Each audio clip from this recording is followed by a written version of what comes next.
The city guard and the soldiers of the Eagle Watch are loitering about aimlessly. I am ashamed to witness such gross incompetence. Yours as a captain, first and foremost. Again, my lord, the Eagle Watch has prepared carefully for today. If the behavior of my soldiers appears frivolous, I can assure you that it is only a facade. It is our job to keep the people of this city safe, and we take our duty seriously. Commander, you are just in time. Commander, Captain Gong Tuk of the Eagle Watch, at your service.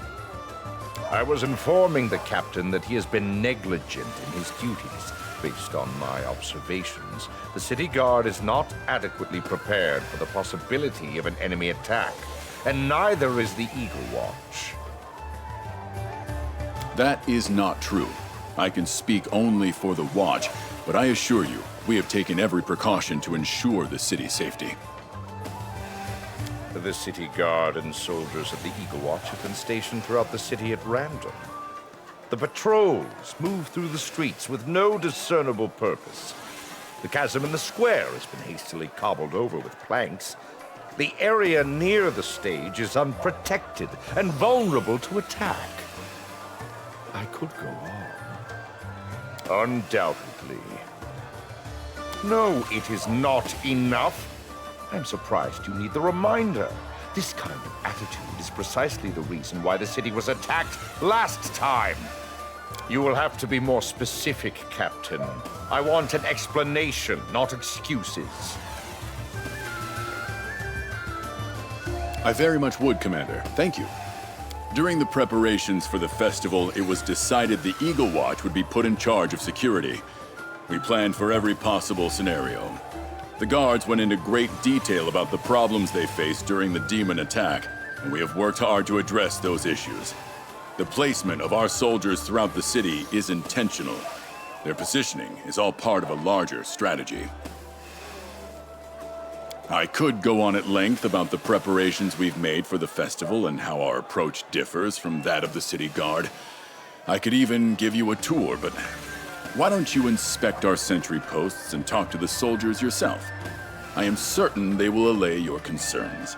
They can show you everything we've done to make sure the city is safe and secure during today's festivities.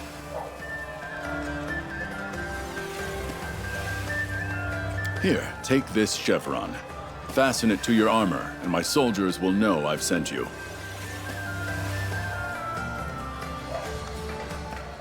A tempting proposition.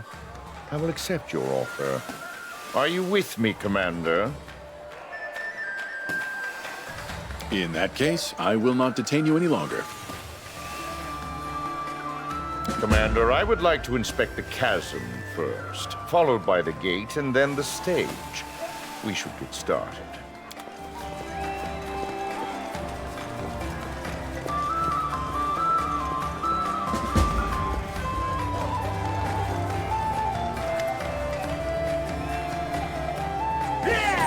Corporal Sweeps, at your service. Corporal, we are here to conduct an inspection. Shall we proceed, Commander? Absolutely, Commander. It's strong and sturdy. And we have our soldiers posted in multiple places nearby to keep watch.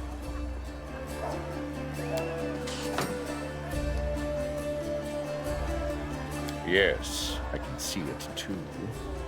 What is in the fissure, Corporal? An Eagle Watch post. We anticipated that an enemy might try to enter Canabras using the lower caves, so we set up an entire network of outposts beneath the city. If there's trouble down there, Iomedae forbid, we'll be the first to know.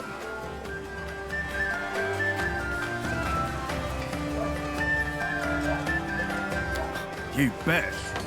These caves extend far beyond Canabras. Anyone could use them to sneak into the city. Right now, it's the easiest way to get past the walls. You're right, Commander. We always need more soldiers. But the city guard helped our scouts explore and clear out the caves directly beneath this square and the adjacent streets. We collapsed all the other passageways. The guards thought it unnecessary.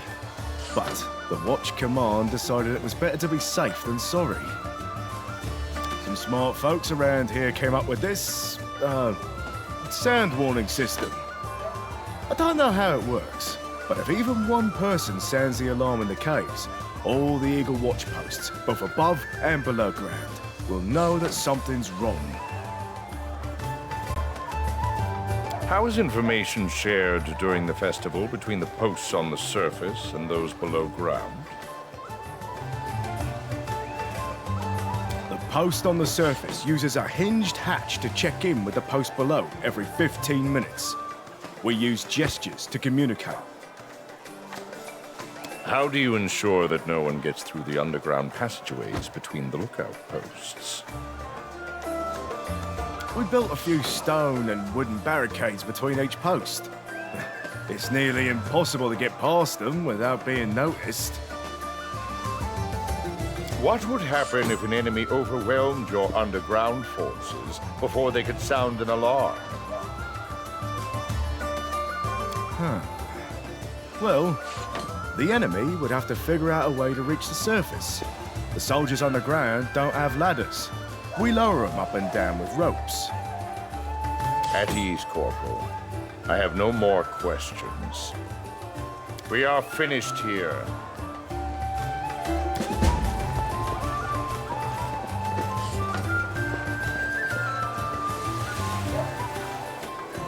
Those are good costumes.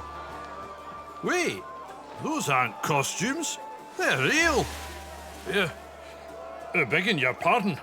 Didn't expect a visit from such distinguished guests. Sergeant Bushy Wolf, at your service. Sergeant Wolf, we would like to know more about the security protocols here at the gate. Oh, I'm happy to answer questions about that. Yeah, my subordinates have everything running like clockwork.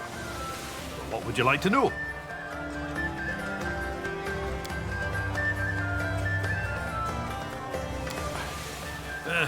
Yes and no, Commander.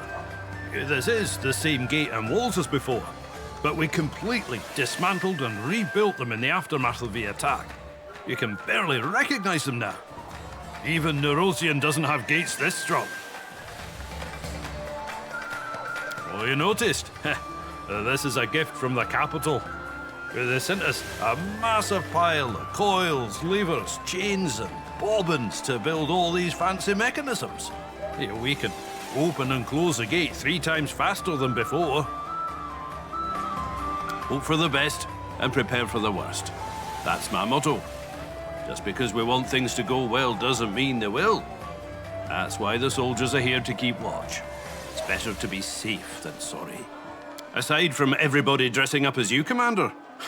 Of course, most of them don't resemble you at all, but some of them look just like you. It's uncanny.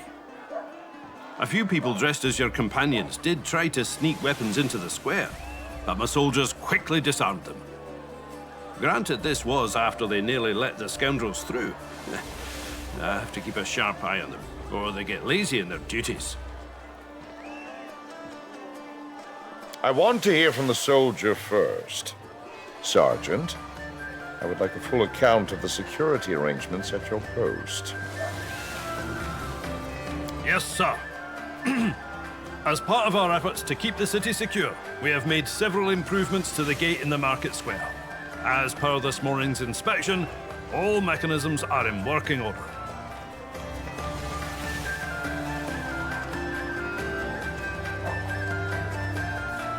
Observation posts have been placed along the walls to provide an unrestricted view of the city in the market square. At the first sign of danger, these observation posts will signal for the gate to be shut. They have been equipped with torches and alchemist smoke for this purpose. At ease, Wolf. Yes, I have already come to a conclusion. Yes, I have seen enough.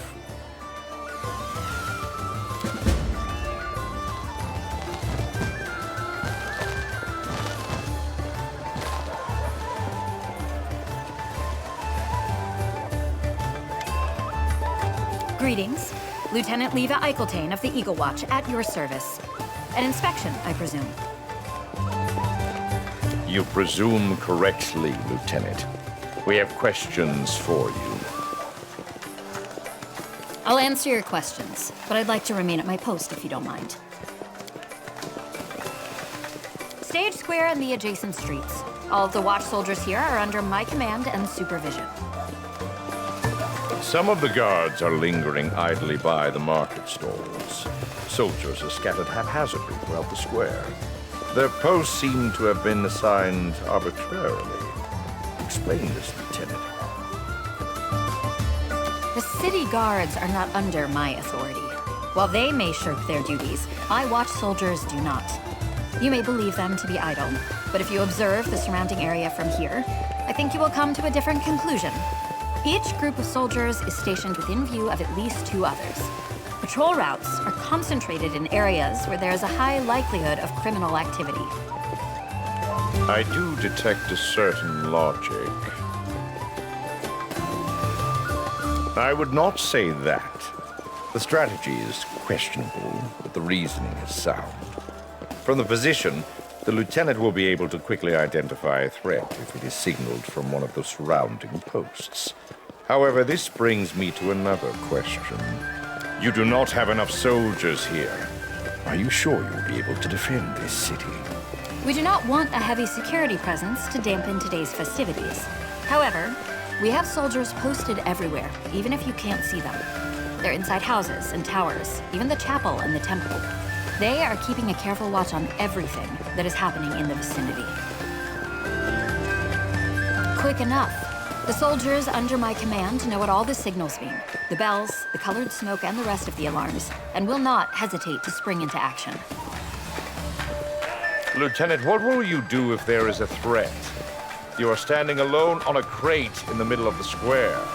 I have these. Signal flares. A little help from the alchemists. I can shake one and toss it up, and everyone will know there's trouble. That will suffice. Carry on, Lieutenant. Commander, a word. I am rarely wrong in my initial judgments, Commander. But today is one such occasion. I must admit, the Eagle Watch have taken measures to improve the city's defenses after the demon attack on Canabras. No. The Eagle Watch have learned from the mistakes of the city guard. However, their forces alone are not enough. There are still gaps in their strategy that need to be addressed. Still, their overall approach is sound. There are always killings at town festivals, contract, accidental, and serial. Either way, it is the job of the Canabra City Watch, which is to say, the killer is unlikely ever to be found. While the city's defenses seem to be in good order, my instincts tell me that something's wrong. Call it a hunch. And to forestall your next question, no. Your presence is no longer required. I will take things from here. Commander.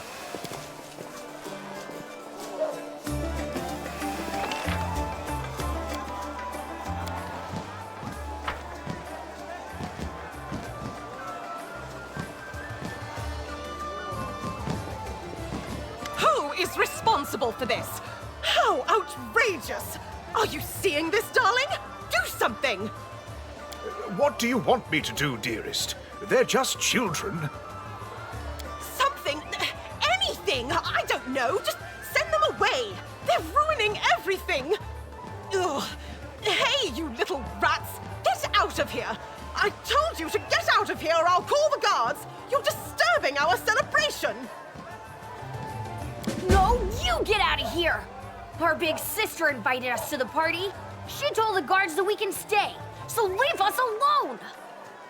Why, you insolent little... No, everything is fine. My wife is just a little upset, that's all. Fine? You call this fine? This is outrageous! It's an urchins have snuck into the party and are snatching sweets from our tables with their grimy hands. Oh, the audacity! They're stealing food right beneath our noses, and the guards won't do anything! Did you hear me, lady? I said we were invited. Our big sister told us we could stay. Nobody's forcing you to be here. If you don't want to be around us, you can leave. It's a big city. Pick a direction and start walking. She's very tall, and her face is covered in scars from where she was burned. Everyone knows her. She's famous now. We used to play together in the streets before the demons came. I didn't think she'd remember us, but she does. She's the one who invited us to the feast. Wait! What did you just say? Oh my! Ember? The real Ember? How exciting! Why didn't you tell us? Here, have some more cake. Go ahead, eat as much as you want. Can you introduce me to this sister of yours? Changed your tune, huh? Well, tough. I'm not introducing you to anyone now. I'm being nice to you, you little brat! Fine, have it your way. If the guards won't make you leave, I will. Oh, that would be marvelous. I've been longing to meet her. I'm sure this little brat is lying. Ember would never associate with lowlifes like these. Go ahead. Big sister will set you straight. She's around here somewhere. I think she went to the Temple of Desna.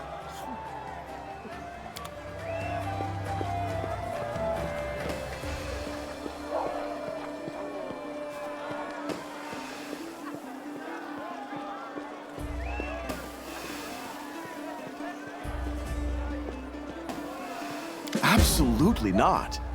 It is a highly temperamental variety. It cannot be allowed to over-ripen. The grapes must be picked as soon as they begin to darken, or they will simply rot on the vine. Usually, yes. But what is rot? It is basically disease, and we know how to treat disease. Healing spells and regular positive energy channeling allow the fruit to ripen for another 2, even 3 weeks. The grapes become plump and sweet. Oh, beautiful. In the name of Shaylin. So just take a late, sweet variety like Sapphire of Garut, and don't torment the berries. Commander, don't frighten me like that. I have had enough frights on the front lines to last me a lifetime. Allow me to introduce the vintner, Humilian Nick Deltrazé. I saw they were holding a tasting over here of unusual wine varieties. I came over and we struck up a conversation. The Commander, in the flesh! I've heard so much about you and your exploits. Would you like to taste the wines? How could I not be? We fight in this crusade so that the locusts of the abyss will never again devour vineyards, ruin fields of wheat, or shed the blood of the innocent. We fight for peace. But when we finally have victory, it will be time to say farewell to Soziel the fighter and say hello to Soziel the winemaker. How should I put this? Mr. Nick Deltrazé has a very unorthodox approach to winemaking, and the resulting wine is Unprecedented, exquisite, fantastic, and dare I say it, revolutionary. Yes, all those things, and a dozen others. It is actually incredible how so small a glass can hold so many extraordinary qualities. Well, it's been hit and miss. Some people are shocked by the effects of my wines, some by the taste, some by the price. Yes, I make a unique product, and its production is not cheap, but I am sure that once the public tastes my wine, they won't let any other pass their lips. Just as every book has its reader and every painting has its viewer, so every wine is bound to have its connoisseur, or at least someone who won't run away screaming after the first glass. It has special magic in it, and I am not speaking metaphorically. We use a variety of charms at every stage of production, from harvesting the grapes to sealing the bottles. Traditional winemakers could never dream of achieving such flavors and aromas. But what's the use in talking about it? My wines are here in front of you. Taste them for yourself. You really should try it. I had a taste, and while I cannot say I will remember it fondly, I have gained incomparable knowledge from the experience. Wonderful. Just wonderful. Here you are, our finest varieties. If you don't mind, I'll ask you a few questions after the tasting. Your feedback is invaluable to us.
Well, what do you think? Unforgettable, isn't it?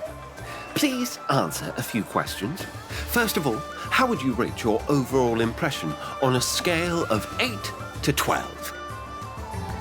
Your questions, you million, are as extraordinary as your wine. Oh, thanks. I do try. Perhaps for the next tasting, I should prepare a second questionnaire about your impressions of the first one. So, your rating? Really? That's a pity. But we'll try to improve things in the next batch. Next question. What do you think of the experimental triple vision effect? Don't you think quadruple vision would be even better? Normally, when making good wine, one tries to avoid producing such effects altogether. Normally, yes. But this wine is experimental and revolutionary. What other wines have as an unwanted side effect, we have turned into a selling point, an unforgettable part of the bouquet of sensations and experiences. What do you think, Commander?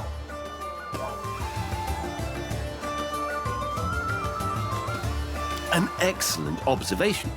We achieved this result with the help of an outdated divination spell. It stopped working after Aradon's death. Now it just warps one's perception, but that's precisely what we want. These experiments remind me of an incident on the campaign. The soldiers got hold of a potion of inflict wounds from somewhere, which, as you may or may not know, is a practically liquid concentrate of negative energy. And they had the bright idea of mixing it with moonshine. The aim was, as they put it, to make the alcohol hit them harder. And it did. Oh, no, no, no, no, no. Negative energy is not to be trifled with. We abandoned such experiments a long time ago. Your soldiers, of course, have shown themselves to be true pioneering heroes. I can only applaud such a spirit of invention. But our winery still has safety standards it must abide by. And we are all grateful for it. All right, one last question. What do you think of the melody of the ringing in your ears?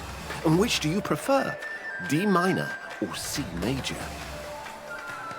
You don't say. My. Oh, thank you for making me aware.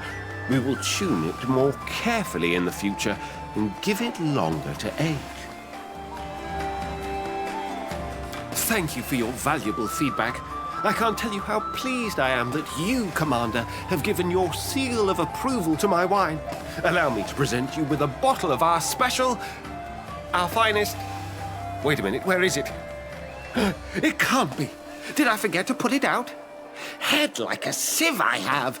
It's the star of the collection, the pearl of the program. Please, don't go anywhere. I'll be right back with a wine like you've never tasted in all your life.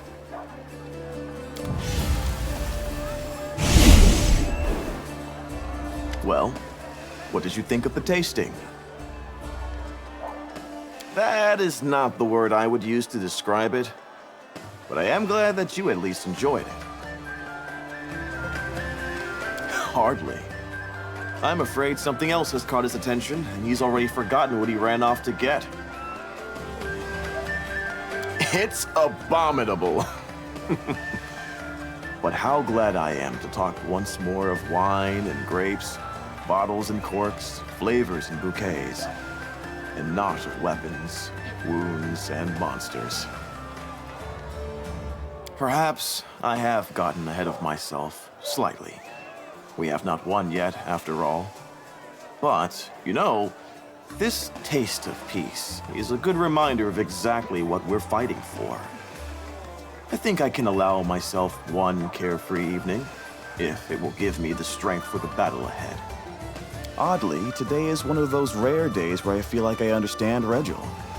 Not even today did he allow himself to be distracted from his duty. I barely managed that myself. Not a chance! But perhaps we will become friends. We'll meet at wine fairs and argue till we're hoarse about the correct way to make wine. When you arrived, we were arguing about a certain grape variety. It is called the Tears of Dawn. When I was a boy, I used to go out every morning to look at them. Delicate white-pink berries, almost transparent, like glass, glinting in the morning light. I learned how to tell when it was time to pick them, down to the very day. And I had not thought about them once since the war started. Not once, until Eumillion reminded me. Thank you. And you enjoy yourself too. Commander, there you are. We need to talk. I had to find you as soon as possible. There was no time for secrecy. Agents of the Eagle Watch have discovered a group of spellcasters here in Canabris. A stream of magic is emanating from a house a few streets away. Our wizards haven't been able to determine its nature, which is suspicious in and of itself. We've also noticed people wearing identical robes entering this house at various times. They're probably cultists. I don't know what they're up to. I suggest we find out together. Cultists are big fans of matching robes. No matter who they worship, they all love robes. Truth be told, it's just a guess. Under the present circumstances, the first threat that comes to mind is demon cultists, planning to attack the city again, to get rid of you or otherwise prevent you from closing the wound. We must investigate. No, it was obviously chosen with care. It's just a few minutes from the square. In addition, the house itself is quite unremarkable. and its roof offers a good view of the surrounding streets. Fortunately, I know how to get there without being seen. We could try, but I don't know what to expect. Besides, if there is a real threat, it would be better for you to find out right away, rather than when it's too late. I'll mark the rendezvous point on your map. Meet me there when you're ready.